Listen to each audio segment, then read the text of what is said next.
Okay, welcome back बिलव। अब जो हम बात करने जा रहे हैं थर्ड सेगमेंट के अंदर वो है सिस्टम के ऊपर बात करते हैं। देखें, ये जो पूरी दुनिया में जो इकोनॉमिक सिस्टम है इसका मकसद क्या होता है? इसका मकसद ये है कि जो शहरी हैं हर शहरी की बुनियादी ज़रूरियात की जिम्मेदारी ली जाए।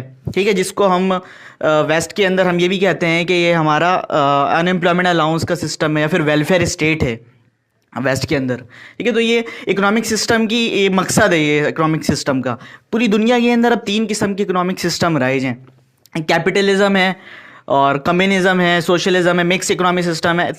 अच्छा, ये सब जितनी भी चीज़ें हैं स्टूडेंट्स, आप लोग मुझसे पर्सनल आके पूछ सकते हैं। फिलहाल अभी कंटिन्यू करते हैं। अभी देखें, ये जो ना कम्युनिज्म है, कैपिटलिज्म है, ये सारी चीज़ें हैं, इन सब में ना एक चीज़ कॉमन है और वो है मटेरियलिज्म।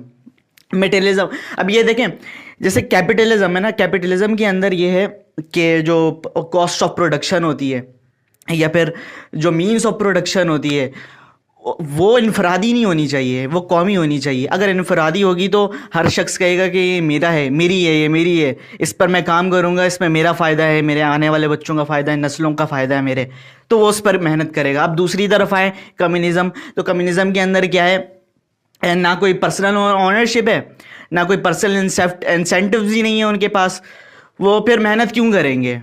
है कम्युनिज्म के अंदर। अच्छा, इन दोनों चीज़ों को जो बैलेंस करता है ना वो है इस्लामिक सोशलिज्म इन दोनों चीज़ को बैलेंस कर रहा होता है।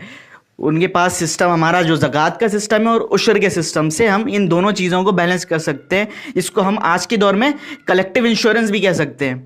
अच्छा, ये जो आज का जो लेकिन इंश्योरेंस है वो सरमायादार लोगों को तहफ़्फ़ुज़ देता है। ठीक है, फॉर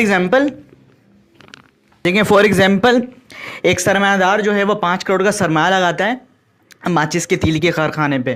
ठीक है, अब जो ये जो कारखाना है ये हमेशा तो नहीं रहेगा, इस पर आफात समाइया का भी खदशा है, ज़लज़ले आ सकते हैं, इसमें आग लग सकती है, कुछ भी हो सकता है। तो ये क्या करवाएगा, इसके तहफ़्फ़ुज़ के लिए इंश्योरेंस करवाएगा। अब वो जो सरमायादार जो इंश्योरेंस करवा रहा है उसके लिए वो प्रीमियम भी देता है। अब वो जब वो प्रीमियम देता है ना, जो जहाँ से वो प्रीमियम ले रहा है वो कॉस्ट ऑफ प्रोडक्शन में डालते हैं। फॉर एग्जाम्पल, ये माचिस की तीली है ना, इसका जितना भी खर्चा है ये कंज्यूमर बर्दाश्त कर रहा है। इसके अंदर जो लकड़ी है, इसके अंदर जो लेबर के फोर्स हैं, लेबर फोर्सेस लगे हैं, इसके अंदर कुछ भी। अच्छा, जो सरमाए के तहफ़्फ़ुज़ है, जो सरमाया जो तहफ़्फ़ुज़ हो रहा है इसके ऊपर जो खर्चा है वो भी उसके ऊपर कंज्यूमर के ऊपर डाल रहा है।